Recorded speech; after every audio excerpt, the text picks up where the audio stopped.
現年52歲嘅 TVB 小生馬國明，一早已經坐穩一線位置好多年。2023年，佢迎娶咗湯鎮宗嘅女湯樂文，一段被外界視為老實人，終於得到幸福嘅婚姻正式落地，真係事業同家庭雙豐收。不過呢段婚姻亦都有一個由始至終都避唔開嘅話題，就係生小朋友。結婚3年，兩個人到埋家都未傳出喜訊。外界原本以為係順其自然，但事實上有知情人士透露，馬國明其實一直都好渴望做老豆，反而是最心急嗰個。最近佢同老婆仲有屋企人一齊出去行街，被傳媒影到相。好耐冇公開露面嘅湯樂文明顯圓潤咗唔少，身形嘅變化引發外界聯想，一時間疑似有咗嘅猜測傳到打晒滾。而喺呢段婚姻背後，其實一早已經悄悄進入咗避孕嘅節奏。據聞為了集中調理身體狀態，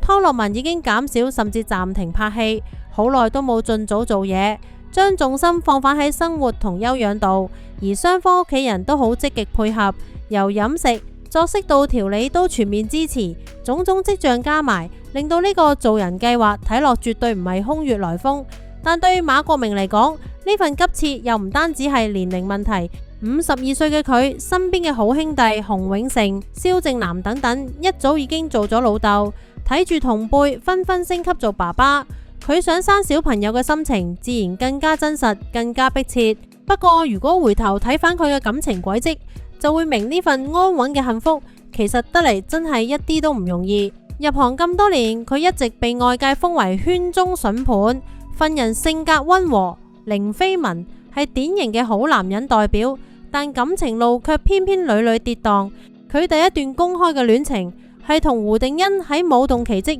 擦出火花，兩個人因合作申請轉做地下情，直到分手1年之後先承認曾經愛過。當時坊間曾傳出分手原因好複雜，甚至有第三者嘅傳聞，引發外界爭議，連圈中好友都一度公開表示不滿。但多年後，馬國明依然選擇為前度澄清，強調對方係好好嘅人，態度一如既往咁體面。即使分開咗，兩個人之後仲可以同台合作，關係慢慢變返平靜。第二段感情就係轟動全城嘅安心事件女主角黃心穎。呢段戀情始於女方主動追求，因為多次合作越走越近，拍拖2年間，外界一度認為兩個人好有機會開花結果。佢甚至送過價值不菲嘅鑽戒，被視為好用心對待嘅一段關係。然而2019年安心偷食事件爆發，一夜之間輿論崩塌。嗰邊廂許志安公開行出嚟喊住道歉，婚姻危機震動全城。而女主角黃心穎形象盡毀，事業停晒擺。唯獨是馬國明身處風暴中心，卻由始至終都最克制去應對。面對傳媒追訪，佢冇發火，亦冇失控，只係留低咗嗰句被反覆引用嘅回應：感情嘅事好難講，邊個啱邊個錯，佢仲生性，希望大家俾啲時間佢。一句話令佢由被背叛嘅男朋友意外變成全網同情同讚賞嘅對象。之後再被問到介唔介意合作，佢都只係淡淡然回應，都係朋友，又唔係仇人。呢份體面亦都令佢喺輿論之中贏得絕世好前度嘅光環。直到2020年，馬國明嘅感情終於迎嚟真正嘅轉折點。當年6月，佢同湯樂文被傳媒影到一齊行街，戀情正式曝光。消息傳出之後，全網基本上係一邊送祝福，一邊瘋狂食花生。原因好簡單，湯樂文同黃心穎之間本來就有住講唔完嘅淵源，兩個人同樣係2012年香港小姐出身，一個係賽前呼聲極高嘅氣質美女，最終止步6強；另一個卻因為外貌飽受爭議，甚至被部分網民笑佢係翻版鳳姐。點知最後意外爆冷，攞到亞軍。比賽期間仲傳出過湯樂文憑住星2代嘅身份恰其他佳麗嘅傳聞，後來有知情人士爆料話所謂嘅風波幕後其實另有推手，而矛頭最終指向黃心穎。是真定假，外界無從證實，但不可否認嘅係賽後兩個人嘅發展走向咗兩個完全唔同嘅方向。黃心穎一路上位受到力捧，資源源源不絕。湯洛雯就始終不溫不火，經常只能夠喺劇入面做配角，默默陪跑。直到2019年，安心事件徹底改寫咗兩個人嘅命運。黃心穎事業全面停擺，原本屬於佢嘅《法證先鋒4》女主角，最終由湯洛雯接手。而佢冇咗嘅又何止係一部劇，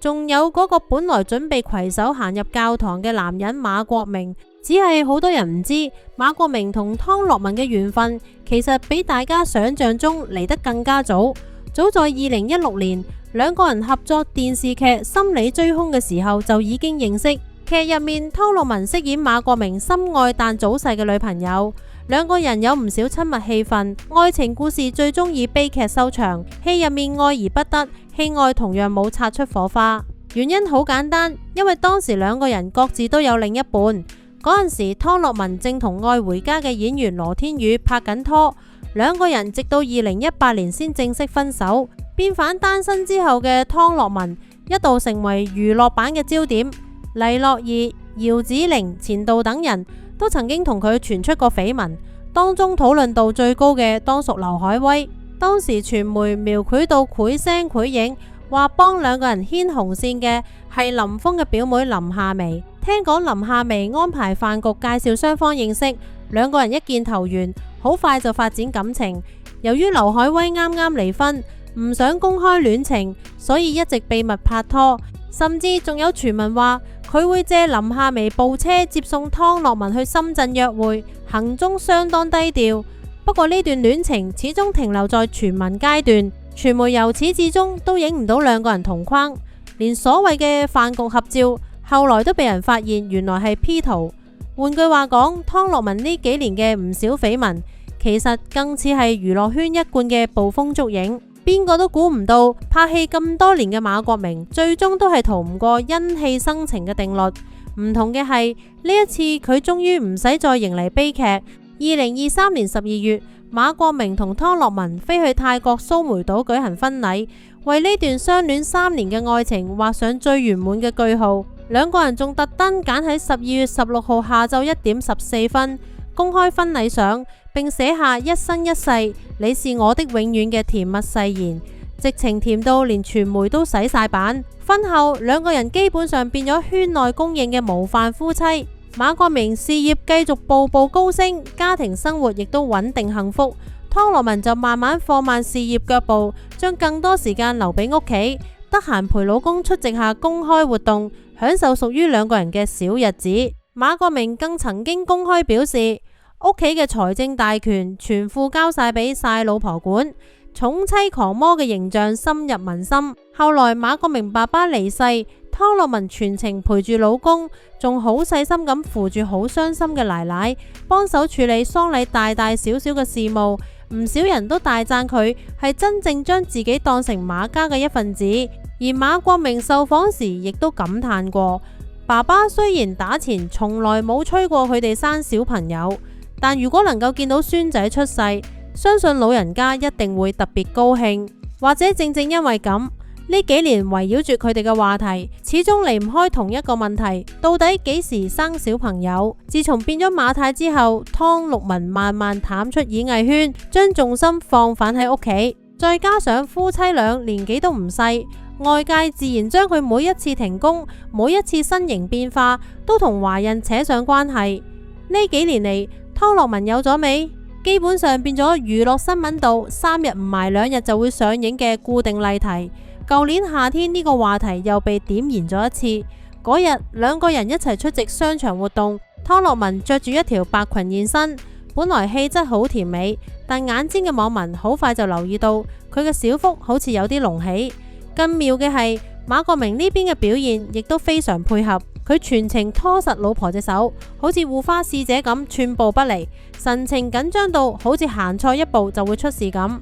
兩個人嘅互動越唔尋常，外界嘅好奇心就越爆棚。正當各種猜測越傳越厲害之際，湯洛雯本人終於發聲，佢輕描淡寫一句：我嚟啦，月經啦，就咁樣將大眾醞釀咗咁耐嘅懷孕熱度一秒熄滅。事實上呢個已經唔係佢第一次被懷孕，傳聞綁架直情係第3次。第第一次發生喺24年11月嗰日，佢出現在好朋友唐詩詠新開嘅麵包鋪，着住一條鬆身黑裙，手上面仲攞住個菠蘿包遮住個肚。結果可想而知，網民即刻展開顯微鏡式調查，手指腫咗，懷孕特徵，手腕粗咗，直情坐實啦。社交平台成2個月冇更新，實係準備做準媽媽啦。TVB 台慶冇去，肯定係驚曝光啦。連二奶黨嘅聚會都冇去，神秘到暈，種種跡象加埋一齊，真係令人覺得佢隨時會官宣。